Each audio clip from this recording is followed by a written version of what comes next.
Haya maendeleo makubwa ambayo tunayaona hapa, Waswahili wanasema mwenye macho aambiwi tazama. Leo tunaona ni kwa namna gani ambavyo fedha ambazo serikali imetoa zimekuja kufanya jambo la maana kabisa hapa kwenye jimbo letu la Arumeru Mashariki kwa watu wa Meru na kwenye wilaya yetu ya Arumeru hii. Ni heshima kubwa mno kwamba taasisi ya Nelson Mandela African Institute of Science and Technology kwa maana NMAIST viko vyo vitatu tu Afrika nzima. Kimoja kiko Afrika Magharibi, Nigeria, kingine kiko ndio hiki hapa Arusha, na kingine kiko Burkina Faso. Sasa ukiangalia ukanda wote wa Afrika ya Kati, Kusini, Mashariki na wapi, ukiangalia hicho kiko kimoja tu hapa Arusha na hapa Meru. Kwa kweli sisi tunajivuna na tunafurahi kuwa na taasisi kubwa namna hii hapa kwetu ambayo inaleta watu kutoka mataifa mbalimbali kwa miaka mingi sasa na wanapata taaluma ambazo zinasaidia mataifa yetu ya Afrika. Na mimi nazungumza hivyo, ninafurahi kwa sababu taasisi ni Afrika na mimi kama nilivyosema ni mbunge wa Afrika, kwa hiyo ni taasisi yetu sisi wabunge wa Afrika wa EU. Kwa hiyo tunafurahi kwamba iko ndani ya jimbo langu hapa Meru. Sasa Mheshimiwa Waziri Mkuu, setting ya leo ni setting ya kichuoni na kiwanafunzi, kwa hiyo yako mambo ambayo nisingependa kuyazungumza hapa na natambua baadaye na mkutano mwingine kule Ngaramtoni ambako ni wilayani kwetu, kwa naamini pale na pale utakuwa kuna wananchi, kwa hiyo utaongea yale ya wananchi pale. Lakini hawa watu hapa panaitwa kata ya Kikwe hapa kijiji cha Nambala, kuna mambo ya kwao hapa nisipoyazungumza utaona kama sijawatendea haki. Mheshimiwa Waziri Mkuu, kama nilivyosema ni shukrani. La kwanza kabisa alikuja waziri wa ujenzi Abdalla Ulega, tukapita sehemu inaitwa Malula kule Kingori, ulikuwa kuna ujenzi wa barabara pale, kunyanyua matuta kwenye maeneo ambayo yalitengenezwa emergencies.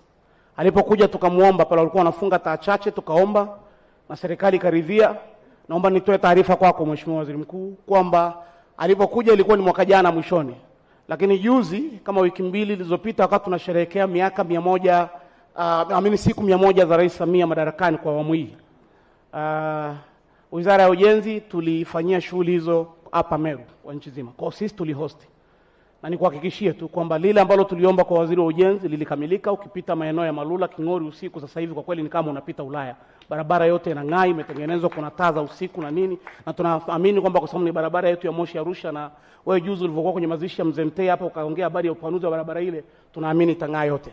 La pili la shukrani, nilizungumza hata ndani ya bunge na nilikuwa namsumbua sana waziri wa ujenzi hapa, ndugu yangu Kasekenya, anamuona yuko hapa. Na nikazungumza wakati ule nikasema mimi nishakuwa DC, kwa kuna masuala mengine, masuala ya usalama nimejifunzia huko ndani. Tunafurahi kwamba kuna kitu kinaitwa AFCON kinakuja Arusha na uwanja umejengwa kwetu, serikali imetoa mabilioni ya fedha. Wao ulikuwa waziri wa fedha, kazi yao imefanyika vizuri. Hata juzi nikitoka Dodoma nilipita angani, kwa kweli uwanja unakamilika, tunashukuru sana serikali. Lakini tukasema ni aibu kwenye mkoa wetu wa Arusha huu ambao utakuwa na ugeni mkubwa namna huyo ambao utakuja hapa mwakani wa timu na delegations na nini na mashabiki. Alafu entry ya Arusha bado barabara ni moja tu, barabara ya Moshi Arusha kutoka Kia Airport ni barabara ya juu peke yake. Na Mheshimiwa Waziri Mkuu nikakumbusha nikasema hata juzi tulipopata tatizo la zile vurugu za post elections hapa, watalii wetu walikuwa wanapita barabara hii hapa Nelson Mandela, wanapita Mbuguni, wanapita Mirerani, wanapanda wanakwenda mpaka airport Kia na hali kadhalika kurudia huko. Kwa nilipolizungumza hilo na nikasema hili linaunganisha na barabara ya bypass ambayo ndio inakwenda moja kwa moja Boden City, ndio inakwenda moja kwa moja kwenye uwanja wa AFCON. Nikasema ni makosa makubwa mno kutokuwa na alternative road, na alternative road ni hii barabara inashuka Mbuguni mpaka Mirerani. Kipande cha Kia Mirerani kimekwisha kutengenezwa. Huku juu tayari bypass tumetengeneza. Barabara ya Nelson Mandela ndio ile imetengenezwa. Kinachounganisha nicho kipande kidogo tu cha kilomita kama 20-28 kutoka hapa kwenda mpaka pale Mirerani. Ninashukuru kwamba baada ya kulizungumza hilo kwa kweli nimeona hatua za wizara na waziri yuko hapa Kasekenya. Watu wataalamu kutoka wizarani wameshapita, washafanya evaluation kwa watu tayari kwa ajili ya kulipa fidia ili ule uwanja uweze kujengwa. Na nimeambiwa hata juzi vikao ambavyo vimeongozwa chini ya maelekezo yako ya masuala ya AFCON na nini, jambo hili lilizungumzwa kwamba barabara hii itengenezwe kwa haraka kufikia wakati huo. Mheshimiwa Waziri Mkuu, tunachoomba tu ni hiyo commitment, kwa sababu na umekuja hapa, jambo hilo likifanyika kwa kweli ni faida kwa mkoa wa Arusha, ni faida kwa watu wote na sio jimbo hili tu, ni kwa watu wote, na miundombinu yote imetengenezwa ni kwa integrated. Tusijikuta maeneo mengine tunakuwa na white elephant projects, kwa tuunganisha namna hiyo. Lakini lingine Mheshimiwa Waziri Mkuu, la watu wa hapa ni barabara inayotokea hapo Tengeru kuteremka mpaka hapa kwenye barabara Nelson Mandela hii uliyoona ambayo inakwenda mpaka Uso. Zamani ilikuwa inaitwa Moshi Arusha Road. Tunashukuru kabisa. Nilikuwa na naibu waziri wa TAMISEMI tena. Leo yuko hapa, nimemwona pacha wake Saif.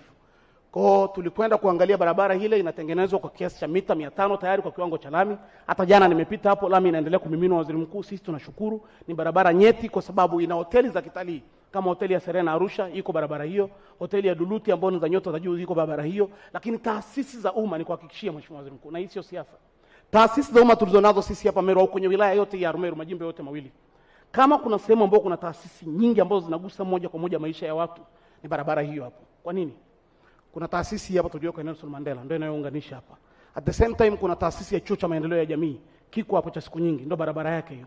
Hapo kuna chuo cha mifugo Liti kiko hapo tuna watu wa mbegu, watu Toski wako hapo, watu TPHPA wa viuatilifu sio na nini wako hapo, watu hatari wako hapo. Alafu barabara yenyewe haifiki kilomita 5. Sasa Mheshimiwa Waziri Mkuu, hivi kweli kutoka pale Tengeru ambao ni soko kubwa ambalo watu wetu wanaingiza mazao, ndio miongoni mwa soko linalotegemewa kwa veggies kwenye mkoa huu, na veggies zinatoka huko chini Mbuguni wapi, kwa nini kipande kisiunganishwe hapa? Kwa Mheshimiwa Waziri Mkuu, tunaomba, kwa sababu tayari serikali imekomiti na imekwisha kuanza 500 meters under construction as we speaking, 700 meters wamesema kwamba wamesaini mkataba na kazi zinaendelea. Sasa ifiki kilomita 5, kwa nini simalizike na hizo taasisi zinufaike? Tunakuwa na maana gani leo tuna taasisi kubwa kama hii hapa, vijana wanatoka mataifa yote ya Afrika kuja, lakini kuna kakipande hiki ka kilomita 2 kilomita 3 kalami ambako akajaunga barabara ya juu na barabara ya chini. Kuna zote ni trunk roads. Kwa Mheshimiwa Waziri Mkuu, tunaomba, na mimi nimezungumza kitaalamu kabisa leo, sio kisiasa, hiyo barabara kabisa na kuomba Mheshimiwa, kabisa. Na naamini kabla hujatoka hapa wao usiku watazungumza, utawaita kwa sababu uzuri wamekwisha kuianza, ni muhimu ikakamilika, kwa sababu hizo taasisi nilizokuambia zote zinahudumia maelfu ya Watanzania ambao wanatoka ndani na nje ya nchi. Lingine la mwisho Mheshimiwa Waziri Mkuu, la eneo hili ni maji. Hapa kata ya Kikwe, chanzo cha maji kiko hapa kwenye chuo cha mifugo ambacho nimekitaja hapo sasa hivi. Lakini kuna mradi wa maji unaoendelea ambao ni kama vile umekwama mahali. Nashukuru nimeshazungumza na kaka yangu CPA Amos Makala. Ni kaka yangu kabisa, na bungeni alinipokeaga, na alikuwa mwenyekiti wangu wa kamati, na alikuwa kapteni wangu wa Bunge Sports Club.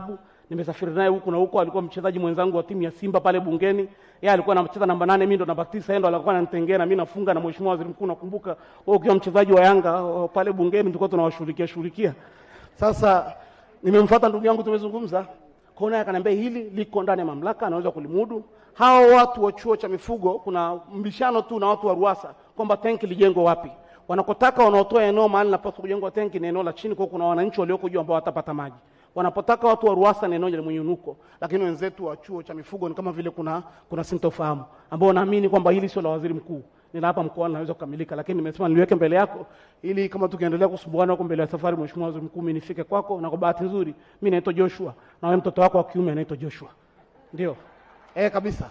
Na wale msiojua, Mheshimiwa Waziri Mkuu, namalizia sasa, wakati nachaguliwa kuwa mbunge mara ya kwanza nikiwa ile nyumba ya mama wa kambo kule, yeye ndo alikuja kuongoza kampeni za chama changu cha Chama cha Mapinduzi hapa. Kwa hiyo tulikuwa tunanyukana mitaani huko. Lakini baada ya mimi kushinda na kwenda Dodoma, wakati fulani niliagiza magari ya wagonjwa, naomba nimpe credit mzee. Kabisa, nikaagiza magari ya wagonjwa ambulance 2 kutoka nje. Zilivyokuja kwa kuna mkwamo bandarini, kwa sababu nilikuwa nimeagiza kama individual ili zisaidie watu wetu kwenye halmashauri ya Meru hapa. Nilipokuwa muda mrefu, na yeye alikuwa deputy minister of finance by that time tukiwa bungeni. Nikampelekea, akajaribu kusukuma, alivyoona kule ndani inaleta shida, akaniambia, nikamwambia sasa kule nani storage charges zinazidi kupanda. Akaniambia pamoja na kwamba wewe ni mbunge wa upinzani mdogo wangu, lengo kwa umenunua ambulance za kusaidia watu wa Meru na mimi nimetoka kule wanazihitaji. Mheshimiwa Waziri Mkuu kwa kweli alitoaga fedha yake mfukoni akanichangia shilingi bilioni 5. Na akiwa ni mbunge wa CCM mimi upinzani wakati huo. Sasa mzee wangu, kama wakati ule nikiwa mtoto wa mama Akambo tulifanya hivyo. Leo tuko nyumba moja, kwa nini mambo isiende? Hebu kabla hujaondoka hapa tuambie kuhusu maji na hiyo barabara hapo na barabara ya Mbuguni. Mengine nitazungumza mkutanoni kule, lakini asante sana. Mungu akubariki. Karibu nyumbani kwenu, karibu Meru. Meru hoye. Ufakurose ndo wakoro sasa. Otijifo na nreji ogoya tu. Ekenu irwali mwiri mbele. Mheshimiwa Waziri Mkuu. Elimu, sayansi na teknolojia. Karibu.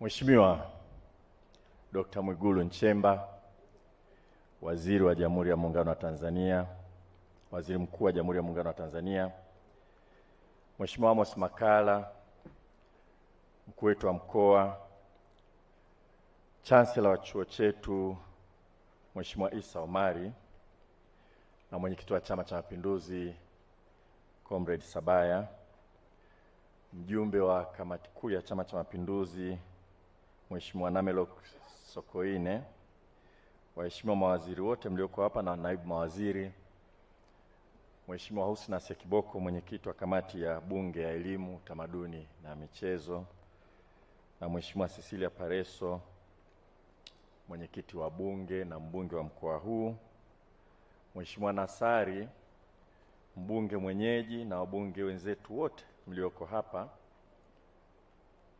watumishi wote wa chuo hiki, wanafunzi, wadau mbalimbali. Mheshimiwa Waziri Mkuu, mimi kwanza naomba nitoe shukrani kwa kukubali kutupa heshima ya kuja kuweka jiwe la msingi kwenye bweni hili la aina yake katika mabweni yote yaliyoko hapa nchini, kwenye vyuo vya umma na kadri ya ufahamu wangu hata vyuo binafsi, na nitaeleza kidogo baadaye. Mheshimiwa Waziri Mkuu, hapa nchini tunavyo vyuo vikuu 36. Katika hivyo vyuo vikuu 36, 12 ni vyuo vikuu vya umma, yaani vya serikali, ama serikali ya Jamhuri ya Muungano wa Tanzania au serikali ya Mapinduzi Zanzibar,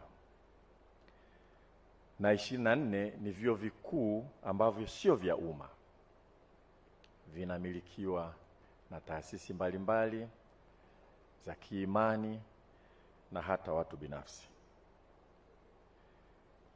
Katika vyuo vikuu hivyo vyote tunazo college za vyuo vikuu 16.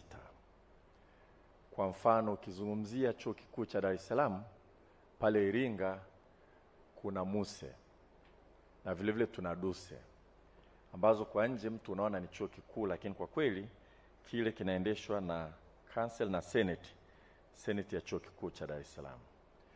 Katika college hizo 16, 8 ni za umma kwa maana ya umiliki wa serikali, na 8 ni zile ambazo hazimilikiwi na serikali.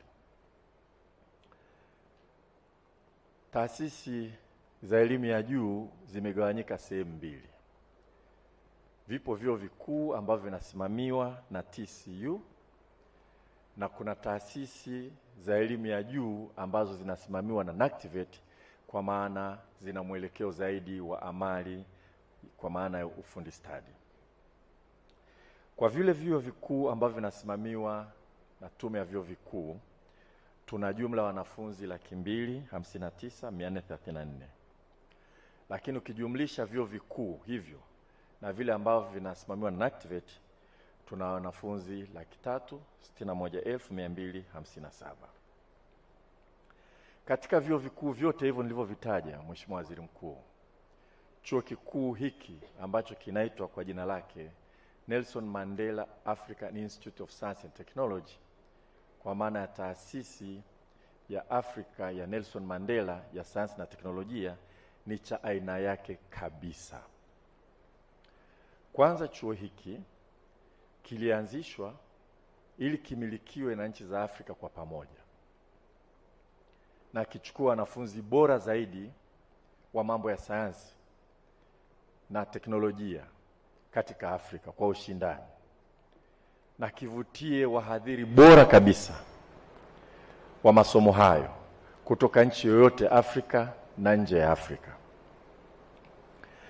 Na dhana yenyewe ilikuwa hapa pawe makao makuu ya chuo hiki, na campus moja iwe Afrika Magharibi na nyingine kusini mwa Afrika. Kwa kitaasisi ilibidi chuo hiki kutokea hapa kiongoze. Sasa hivi kuna campus iko kule Nigeria na nyingine iko kusini mwa Afrika, kwa sababu nyingi ambazo siwezi kuzieleza hapa. Ule umoja na mshikamano wa kuunda taasisi ya Kiafrika haukuweza kwenda kama ilivyotarajiwa, kwa sababu ingekuwa hivyo Vice Chancellor angeweza kawa anaweza katoka Zimbabwe, Chancellor angeweza kawa anatoka Ghana, DVC angeweza kawa anatoka Namibia na kadhalika. Lakini sura ya uongozi wa chuo chetu sasa hivi ni ya Kitanzania. Hili liliwezekana baada ya kuonekana kwamba zile juhudi za kuunda hii taasisi kama taasisi ya Afrika inayomilikiwa na Afrika kwa pamoja zilivyokuwa zinasuasua. Aliyekuwa rais wa awamu ya 4 wa Jamhuri ya Muungano wa Tanzania, Mheshimiwa Dr. Jakaya Mrisho Kikwete, alifanya maamuzi kutoa eneo hili ambalo lilikuwa chini ya Kamatek na kutafuta fedha za umma kukijenga chuo hiki, ili sasa tutakapokuja kuungana kama taasisi ya kimataifa kwa maana ya umiliki na mambo mengine yote, wakute tayari taasisi hii ipo. Kwa hili heko nyingi sana kwa Mheshimiwa Jakaya Mrisho Kikwete kwa maamuzi yake ambayo alisababisha ndoto hii ya Afrika iweze kuanza kumea. Kwa upande wa Nigeria, alikuwa waziri wa fedha wakati huo Mama Ngozi, aliamua kuanzisha kampasi yake kule Nigeria. Basi. Kwa hiyo kwa maana ya kwanza, upekee wa taasisi hii bado ni dhana ambayo inatakiwa kiwe ni chuo kikuu kinachomilikiwa kwa Afrika. Na hata sasa kikimilikiwa na Tanzania, mawanda yake baki vile vile kwamba ni chuo kinachochukua wanafunzi kutoka mahali popote Afrika, kinachochukua wahadhiri kutoka mahali popote Afrika, na tujitahidi kuwa na mtizamo huo ili kuhakikisha kwamba tunachukua wale bora kati ya walio bora kuja kusoma hapa. Kwa la kwanza ni hilo, kwamba ni chuo ambacho mtizamo wake ni wa kimataifa, hasa kwa maana ya Pan-Africanism. Sura nyingine ya chuo hiki ambayo ni tofauti na vyuo vingine tunavyofahamu ni kwamba chuo hiki kazi yake ni sayansi na teknolojia tu. Mambo yake yote anayofanya hapa inabidi yawe ni mambo yanaendana na sayansi na teknolojia, sio mambo mengine yote yanayofundishwa katika vyuo vikuu. Ni chuo ambacho kiko specialized na jina lake linajieleza, Nelson Mandela African Institute of Science and Technology, ili kuhakikisha kwamba kweli tunatumia vilivyo rasilimali watu tulizonazo na tunawekeza vilivyo. Tuna super computer kwa mfano, kuwa na mahali ambapo tunatoa wanasayansi walio bora zaidi katika bara letu la Afrika. Ingine inayotofautisha chuo hiki ni kwamba ni chuo kinachofundisha katika kiwango cha masters na PhD tu. Ni chuo ambacho hakichukui wanafunzi wa degree ya kwanza. This is a graduate university focusing on research and teaching. Kwa wengi wanaokuja hapa wanaanzia masters alafu wanaenda kwenye PhD. Na ndio maana kama ulivyoona Mheshimiwa Waziri Mkuu, utaona pale kuna tafiti nyingi sana zinafanyika, machapisho mengi ya kimataifa, na kwa kweli chuo hiki ni kati ya vyuo kinaongoza katika kuwa na patent, yani kufanya utafiti, kupata ugunduzi na kupata hakimiliki ya ule ugunduzi. Hivyo ndivyo ambavyo chuo hiki kinakwenda. Kwa vitu hivyo vitatu, sura ya kimataifa ya kitaasisi, sio ya wanafunzi tu na wahadhiri, lakini inatakiwa iwe ya kitaasisi. Huko hatujaweza kwenda. Pili, kujihusisha tu na science na teknolojia. Na tatu, kuwa ni graduate university. Na chuo hiki kwa maana hiyo kinaendana vizuri sana na maelekezo ya Rais wetu Mheshimiwa Dr. Samia Suluhu Hassan, ambaye ameagiza tuwekeze zaidi katika sayansi na teknolojia. Kwa utaona kwamba huku chini tayari kwa maelekezo ya Rais wetu tuna shule za wasichana za sayansi kila mikoa 26. Na jana Mheshimiwa Waziri Mkuu pale Siha uliweza kuzindua shule mojawapo hiyo. Kwa wakati chuo hiki kinajengwa wakati wa awamu ya 4, sasa hivi Rais wetu anahakikisha kwamba kweli tuna pipeline ambayo inatuletea wanafunzi bora zaidi wa science ambao hatimaye tutakuja kuhakikisha kwamba wanasoma hapa. Chuo hiki kinaendana vile vile na maelekezo ya Rais wetu kwamba wanafunzi wanaofanya vizuri sana kwenye science, vizuri kati ya wanafunzi wote, wapewe scholarship, wasomeshwe 100% na serikali endapo wataenda vyuo vikuu kwenda kusomea masomo ama ya hisabati, tehama, sayansi asilia, uhandisi, elimu tiba. Kwa maana kwamba Rais alisema tuhakikishe kwamba tunajenga kivutio cha kuhakikisha kwamba wale wanafunzi walio bora sana kwenye sayansi wasichelewe kusoma sayansi. Waendelee kusoma sayansi wakijua kwamba serikali itawabeba. Ukifika form 6 ukafanya vizuri sana katika tahasusi za sayansi, yani combination of za sayansi, basi serikali itahakikisha kwamba inakulipia 100% kwenda kusoma masomo hayo ya science. Na sisi tuliamua kuita utaratibu huo kama Samia Scholarship. Kwa hiyo chuo hiki kwa kweli kitanufaika sana, kwa sababu sasa tuna utaratibu wa kuhimiza watoto wetu wasome masomo ya science na kuhakikisha kwamba tunaongeza pool ya wanasayansi hapa nchini. Lakini sio hivyo tu. Rais wetu alielekeza kwamba tuhakikishe tunapeleka na vijana wetu waliofanya vizuri sana nje. Na mfano mmoja wapo hapa ni chancellor wa chuo hiki. Chancellor wa chuo hiki ndugu yangu Omar Issa, huyu hapa mnayemuona, alisomeshwa Uingereza na Jumuiya ya Afrika Mashariki kwenda kufanya degree yake ya kwanza. Ni kichwa usimuone hivi. Wanasema akili ni nywele, lakini yeye hata nywele kidogo zinatosha kuwa na akili nyingi kuliko yenye nywele zote kichwani. Alienda kusomeshwa Uingereza na Jumuiya ya Afrika Mashariki kwa kujua kwamba lazima utafute elimu hata China. Na mshike elimu sana, usimwache aende zake. Amesoma kule, ameendelea, amerudi kuja kufanya kazi kwenye Jumuiya ya Afrika Mashariki, lakini baadaye alienda kufanya MBA. Na hili napenda kuambia vijana ambao nitawatambulisha baadaye kwamba ukisoma degree ya kwanza kwenye mambo ya sayansi uhandisi humo, bado unataka manager unaweza ukaenda tu. Ila ukianzia huko kwingine huwezi kurudi kwenye sayansi. Kwa hiyo baadaye akafanya MBA, kwa sababu ni mtu mwenye uwezo mkubwa, akaajiriwa na Benki ya Dunia. Amefanya kazi Benki ya Dunia, akahamia International Financial Corporation inaitwa. Akafanya kazi kule kama mtaalamu, mwanasayansi lakini mtaalamu sasa kwa sababu ya MBA. Baadaye akachukuliwa kuwa mtendaji mkuu wa iliyokuwa inaitwa Celtel, ambayo siku hizi tunaita Airtel. Akaimanage sio hapa Tanzania, dunia nzima. Baadaye akachukuliwa na Rais Mkapa, akaja akaongoza kituo cha kuboresha mazingira sio Rais Mkapa kwa sababu alipendekezwa, alichukuliwa na Afrika kuanzisha kituo cha kuboresha mazingira ya biashara Afrika, na kiliwekwa Tanzania. Na baadaye Mheshimiwa Dr. Jakaya Mrisho Kikwete akampa kazi ya kusimamia BRN wakati ilipoanzishwa. Kwa hiyo wakati huo bado watu walikuwa wanaona umuhimu wa kwenda kuwasomesha nje, na kwa kumsomesha kule tunaona alipata fursa ya kufanya kazi sehemu mbalimbali, kuwa mtendaji mkuu wa taasisi ya kimataifa, kwenda kufanya kazi World Bank na kadhalika. Na sisi huku ndiko tunakoelekea. Kwa chuo hiki of course nilikuwa nimesema nitaelezea sababu ya bweni hili kuwa kama ilivyo, Mheshimiwa Waziri Mkuu. Ili bweni humu unaweza kaja kama ni mama una mtoto, unakaa kwenye bweni moja tumekuonyesha, na mtu anayekusaidia kumwangalia yaya wa mtoto, na wewe una chumba chako, una sehemu unaweza kupika, unakula vizuri, unasoma kama ambavyo sisi tulivyoenda kusoma nje tuliweza kukaa katika nyumba ambazo ziko ndani ya campus ili kuweza kuvutia wanafunzi wengi zaidi kutoka nje. Kwa hiyo bweni hili la aina yake, kwa maana kwamba ni graduate dormitory ambalo linakuwezesha wewe kukaa ndani na kujitegemea. Unapika, unakula, unaishi vizuri, unasoma.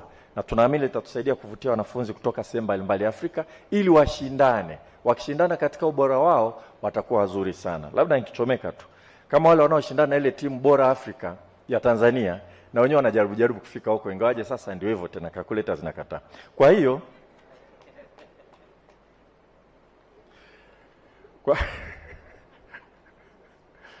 hawajafika mjini bado. Kwa hiyo lakini maana yake ni kwamba ligi ikiwa na ushindani, unaona kwamba wachezaji wanakuwa bora zaidi. Na sisi tunaamini wakija wanafunzi wengi wazuri sana kusoma hapa, kutakuwa na ushindani mkubwa sana. Sasa Mheshimiwa Waziri Mkuu, baada ya ile Samia Scholarship tulipata maelekezo mahususi kwamba walio bora zaidi tuwapeleke nje kwenda kusoma. Waende wakasome huko, kwa sababu tujaribu kuangalia na huko kwa wenzetu wanafanya nini. Na niwaeleze ndugu yangu Omar Issa, wakati anasoma Uingereza alinieleza kwamba wakati alikuwa London, unasoma na unakuwa na muda wa kwenda kufanya kazi apprenticeship kwenye makampuni. Unasoma, unapata nafasi ya kufanya kwenye makampuni. Hatuna makampuni mengi ya teknolojia hapa Afrika. Kwa hiyo Rais wetu alisema kwa kuanzia kwenye masuala ya data science, artificial intelligence na sayansi za namna hiyo, tuchukue walau baadhi ya wanafunzi tuwapeleke nje. Kwa hiyo Mheshimiwa Waziri Mkuu, katika kutekeleza hicho ambacho sisi tumekiita Samia Scholarship Extended, data science, Artificial Intelligence and Allied Sciences.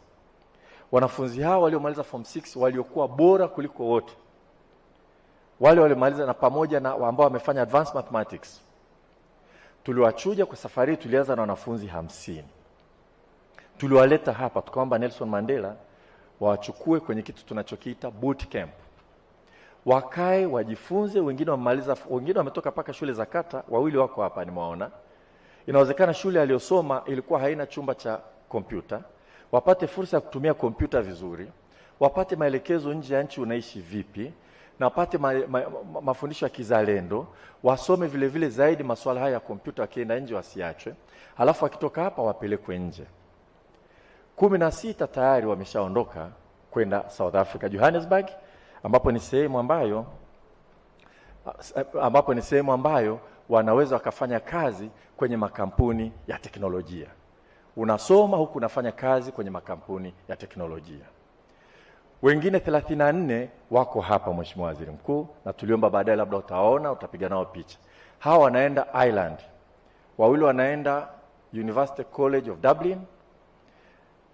Waliobaki wanaenda Limerick University. Na wameenda kule vile vile kwa sababu yapo makampuni mengi ya teknolojia yanawapa fursa ya kusoma, wanafanya kazi kama utaratibu wa apprenticeship, huku wanasoma, wakitoka wawe wabobezi wa kutosha. Na zaidi hawa wanafunzi, embo wale 34 msimame kidogo tu, mpunge mkono. Hao ndio wale walio bora kweli, pamoja na wale walioenda Afrika Kusini. Lakini zaidi ya hao, asanteni, tumechukua 10 tunawasomesha chini ya utaratibu kwenye masters program. Tunaleta hapa ili kusustain hiki chuo. 10 hapa, 10 Zanzibar. Kwa Zanzibar ina campus ya Indian Institute of Technology, kati ya vyuo bora kabisa duniani, kina campus yake kule. Kwa hiyo sasa hivi Nelson Mandela tumeweza kurecruit 10 wa masters, naomba msimame hapo kidogo, ambao wanasomeshwa hapa Nelson Mandela kama sehemu ya kujenga capacity. Na ningependa nisisitize kwamba katika uchaguzi, asanteni kaeni, kuchukua wanafunzi hawa tunafanya kwa namna ya uwazi na strictly on meritocracy. Na ndio maana tumeunda kamati inayojitegemea inayofuatilia mambo haya. Kwa bahati nzuri leo mjumbe mmoja wa kamati, Dr. Kande, kwa yuko hapa. Wajumbe wengine wapo na wenyewe wanapitia, kwa sababu masuala ya scholarship hasa postgraduate ni fursa kubwa. Ni fursa kubwa ambayo kama tusipokuwa na uangalizi wa kutosha, inawezekana mkenda akataka kupenyeza mtoto wake na mwingine mtoto wake tukaenda kule. Kwa hiyo tumejiwekea bafa. Sisi wenyewe wakati tunafanya vile, baraza la mitihani linatupa performance ya wanafunzi. Tunaiona, tunahakiki. Lakini kwa wale wa masters, vigezo haviwezi vikawa vinalingana sana, lakini tunahakikisha kwamba kuna vigezo vinavyotabirika ili tusio tunagawa vitu ambavyo kwa hakika ni rasilimali ya umma kwa namna ambayo sio sahihi wala sio fair. Kwa hiyo ningependa niseme tuizi Samia Scholarship Extended, hasa na Samia Scholarship kwa ujumla wake, kwa jina lenyewe la rais wetu ambaye aliagiza tufanye kazi hii, kwa heshima lile jina tu, tunahakikisha kwamba haturuhusu mtu yote abuse namna ambavyo tunachagua mtu. Haingii mtu hapo kama hajapata vigezo.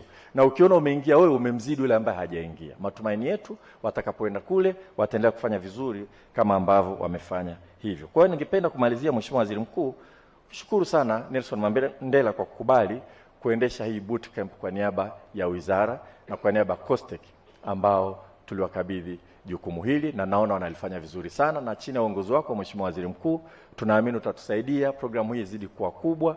Scholarship zote tunazozipata tujaribu kuzichano huku ili watoto wa wakulima, watoto wa wafugaji wapate fursa hiyo ya kwenda kusoma. Na umeninong'oneza kitu kimoja hapa, labda utakisema mwenyewe, katika wale ambao wameingia katika Samia Scholarship. Baada ya maelezo haya ambayo sio mafupi sana, Mheshimiwa Waziri Mkuu, ninayo heshima sana kukuomba sasa uongee na sisi. Karibu sana Mheshimiwa Waziri Mkuu. Bunge, mwenyekiti wa Bunge pamoja na mwenyekiti wa kamati ya kudumu ya Bunge pamoja na waheshimiwa wabunge wetu wenyeji wetu wa taasisi yetu hii ya Mandela, wakiongozwa na mwenyekiti wa baraza mama yetu Mama Tarishi, kamati zetu za ulinzi na usalama, viongozi wetu wa dini, majinias wetu, wanafunzi wa grupu la Samia Scholarship na wananchi kwa ujumla. Na mimi nianze kwa kumshukuru Mungu kwa kutuwezesha afya njema na kukutana leo katika tukio hili muhimu na la kihistoria kwa taifa letu la kuweka jiwe la msingi katika ujenzi wa bweni hostel katika taasisi yetu hii ya Nelson Mandela. Taarifa za kitaalamu na taarifa tulizopokea zote zimeonyesha ujenzi umezingatia ubora, lakini na kasi inayotakiwa ili kuweza kukamilisha mradi wetu. Hatua hii inadhihirisha dhamira ya dhati ya serikali ya awamu ya 6 inayoongozwa na Daktari Samia Suluhu Hassan ya kuendeleza elimu ya juu kama nyenzo kuu ya maendeleo ya kijamii na kiuchumi, na hasa kipengele hicho kinachojikita kwenye science. Mtakubaliana nami kwamba zamani wakati tunapata uhuru, Mwalimu Nyerere alisema ili tuendelee tunahitaji ardhi, watu, siasa safi na uongozi bora. Lakini katika siku za hivi karibuni dunia imetoa ushahidi kwamba kwenye haya mambo manne tunahitaji jambo lingine kubwa la 5 ambalo ndo linatofautisha nchi zilizoendelea na nchi zinazoendelea na nchi maskini: teknolojia. Teknolojia ni jambo la 5 muhimu ili uweze kuendelea. Mnakataa? Mnakataa? Leo tumeweza kuona hapa changamoto ambazo zimetuhangaisha kama nchi kwamba zinaweza kutibiwa kwa kutekeleza kitu hicho kwa kutumia teknolojia. Paka kukausha tumbaku tumekuwa tukijua unatakiwa tu utumie kuni.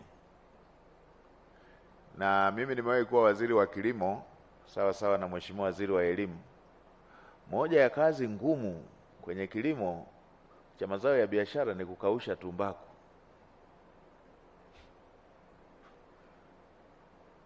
Ukiachilia mbali athari zile za kimazingira za kukata miti mingi sana, lakini kukausha tumbaku ni shughuli.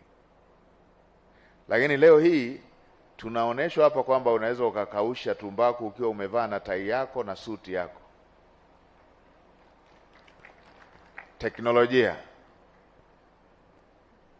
Lakini hivyo ukiwa na ardhi na watu, mtakubaliana nami kwamba kwenda kulima kwa jembe lenye mpini mfupi lile na kajembe kameishaisha upande, ukaweza kuzalisha na ukalisha viwanda, ni shughuli. Sasa serikali kwa kuona kwamba dunia imeongeza fakta ya 5 kwenye kuendelea nayo teknolojia, serikali imeenda kwenye uwekezaji mkubwa wa masuala haya ya science. Na mmeona sio hapa tu, hata jitihada zingine ambazo Mheshimiwa Rais anazifanya ikiwemo kutoa mitaji kwa wale wanaoanzisha startups, wa kampuni changa ambazo zinaenda kwenye masuala haya. Niwapongeze vijana wetu ambao wametoka kutuonesha kazi nzuri nimepita pale nikakuta wamegundua, wamefanya ugunduzi, nikamwambia kwa nini asitaje jina lake, kwa sababu tumeona ugunduzi mwingi ukitajwa jina, lakini yote ile inaonyesha jinsi ambavyo haya mambo yanawezekana. Sisi kama serikali tutaendelea kuunga mkono jitihada hizi. Mheshimiwa Mkuu wa Chuo, ulitaja mambo ambayo ni kama maombi kwenu kwenda serikalini, lakini pia ni kama changamoto ambazo mnaona zinatakiwa kutatuliwa. Tumezipokea na tutaendelea kufanya hicho kuwa ni kipaumbele. Sasa nitumie fursa hii kuwapa salamu za dhati za Daktari Samia Suluhu Hassan, Rais wetu wa Jamhuri ya Muungano wa Tanzania, ambaye kwa dhati anawapongeza sana taasisi yetu ya Nelson Mandela kwa hatua hii muhimu ambayo mmefanya. Mheshimiwa Rais anawapongeza kwa kuiishi hii ndoto yake na dira yake ya kuendelea kuongeza na kuwekeza katika elimu ya juu. Mtakubaliana nami kwamba Mheshimiwa Rais amefanya jambo kubwa sana, na mimi kwa sababu nilikuwepo kwenye kikapu ambapo ndiko alikuwa anapitishia maelekezo yake, natambua dhahiri kazi kubwa ambayo imefanyika na uwekezaji mkubwa ambao umefanyika katika sekta ya elimu, hususan elimu ya juu. Yamefanyika mengi yakihusisha uwekezaji. Hivi sasa takriban kila mkoa una taasisi mojawapo inayohusisha elimu ya juu, elimu ya kati, elimu ya juu, kila mkoa. Kwa fursa ya watoto wa Kitanzania kupata elimu kuanzia elimu ya kati kwenda elimu ya juu ni jambo ambalo ni la uhakika. Zamani ilikuwa unatakiwa ufanye kazi sana kwenda kwenye kupata nafasi hizo. Ilikuwepo hiyo lugha inayosema amepasi, amefaulu, lakini hajachaguliwa, kama vile kulikuwa na uchaguzi. Sasa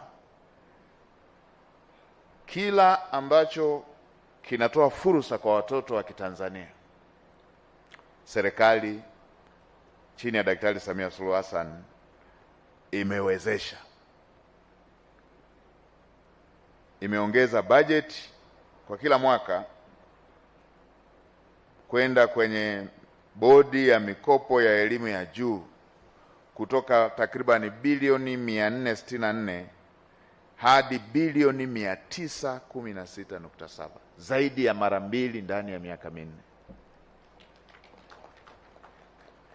Na Daktari Samia Suluhu Hassan ameongeza mpaka bumu. Kwa sisi wanafunzi tunajuana bumu ni nini. Hatua hiyo imewawezesha vijana wengi wanaotoka katika familia za kipato cha chini kupata fursa ya kujiendeleza kielimu, ambapo idadi ya wanafunzi wanufaika imeongezeka kutoka wanafunzi 1,177,925 hadi 2,52,773. Hii ni hatua kubwa, ni ongezeko kubwa na ni tija kwa watoto wa Kitanzania. Sambamba na hiyo, serikali imeendelea kuboresha mifumo ya utoaji mikopo kwa kuzingatia vipaumbele vya taifa, ambapo katika siku za nyuma mikopo ilikuwa imezingatia elimu ya juu peke yake, vyuo vikuu, vyuo vya kati vilikuwa havipati, watoto wanaokwenda kwenye vyuo vya kati walikuwa hawapati manufaa hayo, ambapo hiyo ni kada inayotengeneza wataalamu hasa wachapakazi, lakini walikuwa wanakosa kunufaika na mikopo hiyo.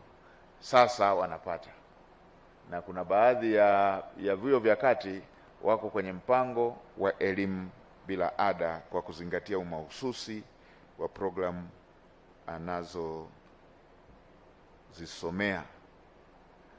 Nilipita juzi kuweka jiwe la msingi kule Mkinga, sehemu mojawapo ya elimu ya juu, chuo kikuu. Nilipita kule Lindi, nikasema baadhi ya vyuo hivi ambavyo tunaweka mawe ya msingi ama tunaona uwekezaji unaoendelea kwa nchi zingine, hicho ndo kinakuwa chuo kikuu peke yake cha nchi. Unakuta hicho ndo chuo kikuu cha nchi. Hii inakuambia ni namna gani Tanzania na serikali ya awamu ya 6 imedhamiria kuwekeza katika elimu ya juu. Sisi hapa Tanzania unakuta hilo ni tawi, kama hilo liko Mkinga, tawi hilo liko Lindi, lakini na hapa tuna taasisi hii ambayo inaleta wanafunzi wa kutoka mataifa mengine nje ya Afrika na mengine hata nje ya Afrika Mashariki na wengine hata kutoka mataifa ya nje ya Afrika Mashariki. Mpokee pia salamu kutoka kwa Mheshimiwa Balozi Daktari Emmanuel Nchimbi pamoja na Mheshimiwa Daktari Hussein Mwinyi. Wanawasalimia na wenyewe wanatambua mchango wenu katika kulijenga taifa letu. Mafanikio haya ya serikali yanaendelea kuijenga Tanzania yenye rasilimali watu bora, wenye maarifa, wenye ujuzi na maadili, watakaokuwa nguzo ya utekelezaji wa Dira ya Taifa ya Maendeleo ya 2050 pamoja na ajenda ya maendeleo endelevu. Hili ni jambo kubwa kwa sababu tunakokwenda kwenye dunia yenye ushindani, tunahitaji kuandaa rasilimali watu walio tayari kwa ushindani. Hatutaweza kuwaandaa kama hatutakuwa na taasisi zinazozalisha wanasayansi walioiva kwenda kupambana kwenye dunia yenye ushindani, na hasa wa sayansi na teknolojia. Ninatoa wito kwa chuo cha Nelson Mandela kuhakikisha chuo kinakuwa kitovu cha ubora wa kitaaluma na utafiti pamoja na ubunifu unaolenga changamoto halisia za dunia ya leo, kama ambavyo tumetoka kuona hapa kwenye maonesho mafupi tulioonyeshwa. Kuna mbegu ambazo zina economize, zinapunguza gharama za mahitaji ya mbolea ya urea. Nimeona pale jamii ya mikunde. Tumeona mpaka chanjo ya samaki. Hili si jambo lililokuwa tu ni jambo rahisi. Tumeona mbolea hiyo ambayo nimetoka kusema mwanzo, inayozalishwa na bidhaa za mwani, lakini pia na maonesho mengine yanayohusisha matumizi bora ya nishati safi ya kupikia kutoka kwenye malighafi ambazo zinapatikana mpaka vijijini. Hii inatuambia taaluma inayolenga utafiti wa ubunifu unaolenga kutatua changamoto halisia. Lakini tumeona mpaka na ndege nyuki ambayo inaweza ikapanda, badala ya kushinda siku nzima kupanda shamba, siku 2, siku 3 kupanda na hatimaye ukapitwa na msimu wa kupanda, tunaona tunaletewa teknolojia hiyo ambayo inafanya jambo hilo kwa ufanisi mkubwa zaidi. Huu ni ubunifu unaolenga changamoto ambazo ziko kwenye maisha ya kila siku, kwenye shughuli za uzalishaji za kila siku. Maana yake hii inatutatulia mambo mengi, yakiwemo na yale ambayo hatujayaainisha. Mfano, ukiweza kutumia mbolea ukavuna, ukiweza kuwahi msimu ukakufanikishia kuweza kupata mavuno, ukiweza kutumia ndege nyuki katika kupanda ikakusaidia na yale mengine, inatutatulia mpaka changamoto za migogoro ya ardhi ambayo tulizoea. Ili upate kipato kikubwa inabidi ulime shamba kubwa sana, lakini kwa kuwa binadamu wanaongezeka na ardhi haiongezeki, maana yake tunatakiwa tuwekeze kwenye teknolojia hata katika shughuli za kila siku, sio shughuli za kiserikali tu, shughuli za kila siku za kila Mtanzania wa kawaida. Chuo kihakikishe mafunzo yanayotolewa yanazingatia zaidi ujuzi wa vitendo, ubunifu na ujasiriamali, ili wahitimu waweze kujiajiri, kuajiri na wengine na kuwa sehemu ya suluhisho la changamoto zinazojitokeza. Tumeona pale wale ambao wametengeneza bidhaa kutokana na mabaki ya korosho, na kwa kweli nimeona bidhaa yao ni nzuri kabisa, na kwa sababu siku ya wapendanao haijapita siku nyingi, na mimi nimemchukulia begi mke wangu pale, nzuri kabisa, ambayo tulizoea kuyaona kwenye duty free kwenye viwanja vya ndege. Wako hapa wametengeneza, iko pale. Huu ni ubunifu unaolenga kutengeneza ajira kwa watoto wa Kitanzania na kuongeza pato la taifa. Uongozi wa chuo kwa kushirikiana na Wizara ya Elimu, Sayansi na Teknolojia uhakikishe matumizi ya TEHAMA, mifumo ya kisasa ya kufundishia na kujifunzia, pamoja na usimamizi madhubuti wa rasilimali, ili kampasi hii iwe endelevu na iwe shindani.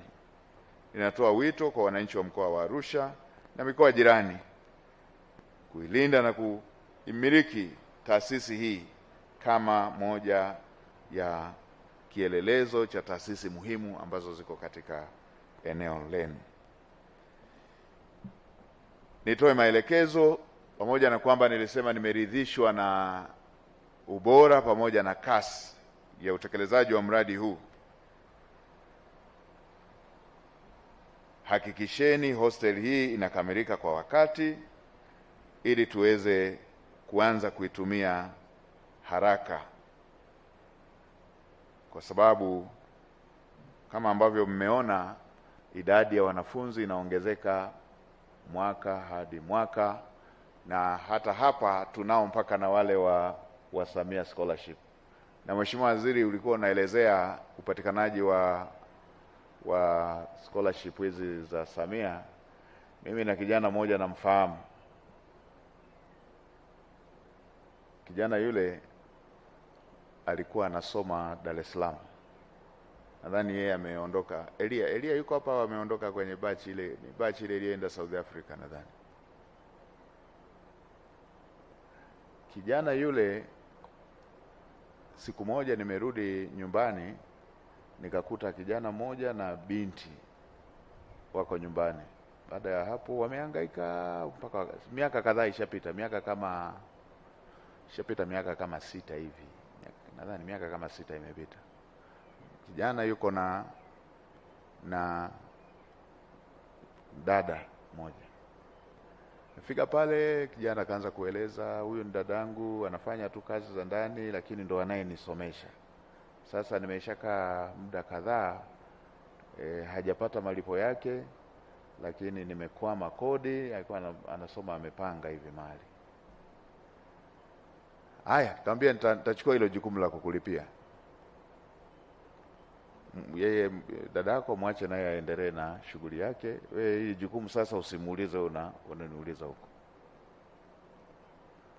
Akaendelea na shule. Kaendelea na shule, amefika kidato cha 4 kapiga pointi 7 na A ya ziada.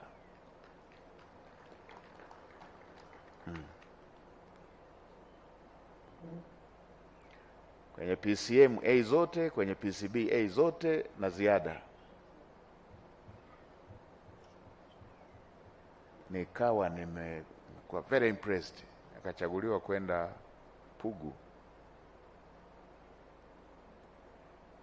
PCM. Kaenda kule, masomo yote aliyofanyia mtihani kapiga A zote.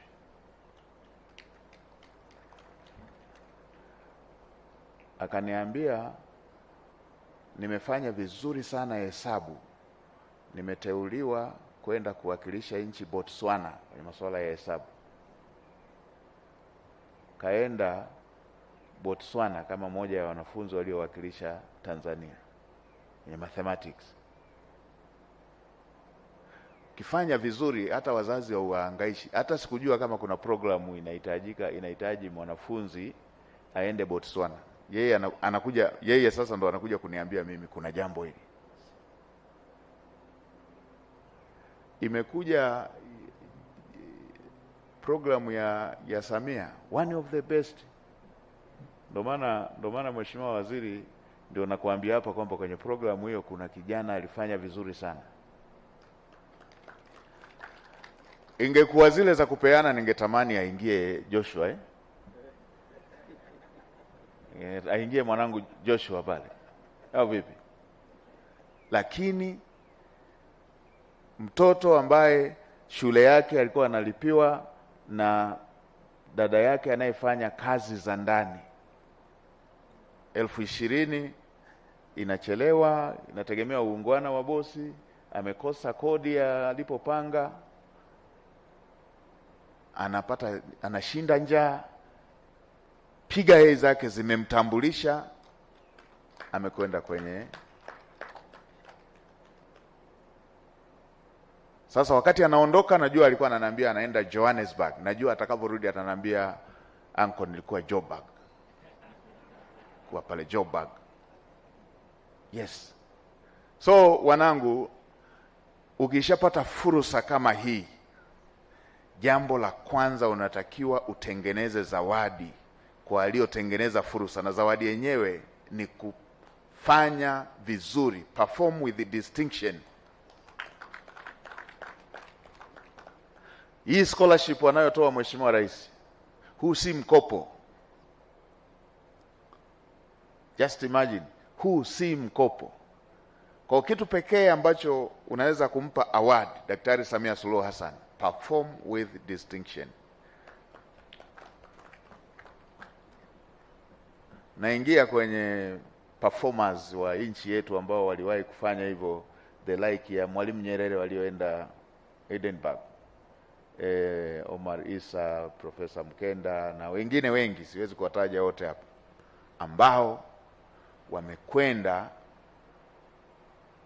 wamepata utambulisho kwa performance. Ndio. Na mnaenda kwenye field ambayo haijai, kwa sababu dunia iko kwenye uelekeo huo. Yes, dunia iko kwenye uelekeo huo. Kwa hiyo niliona pia nitoe neno kwa wanangu hawa, waende wakapambane. Ukipata fursa hiyo, nenda kaitambulishe Tanzania. Na hii si lugha ya kibaguzi, ni lugha tu ya kishujaa. Nenda kawanyoshe mpaka wazungu. Sisi Usukumani uweze ukasema ili afu usiweke majigambo, au vipi Mheshimiwa Mkuu wa Mkoa? Utakuwaje Unyirambani huko usiweke majigambo? Nenda kanyoshe mpaka wazungu.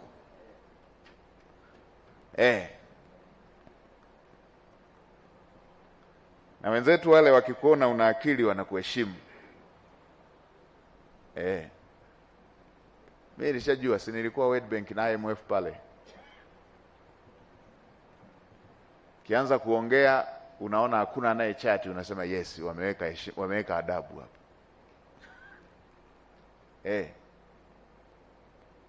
Sio wakati unaongea wao ndo wanaenda kunywa chai.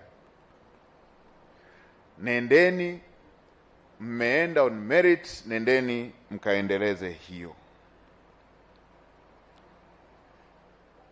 Mheshimiwa Mkuu wa Mkoa, nimalizie kwa kukupongeza wewe pamoja na timu yako ya mkoa. Nilipokuja hapa mara ya mwisho, nilielekeza kabla ya kuisha mwezi wa pili hii barabara iwe imeshafunguliwa ile iliyokuwa kwenye matengenezo. Nimefurahi kwenye taarifa yako na nimepita nimejionea kwamba mmesimamia utekelezaji wa mradi huo ukakamilika kwa wakati. Haya ndiyo mambo ambayo Daktari Samia Suluhu Hassan anataka kuyaona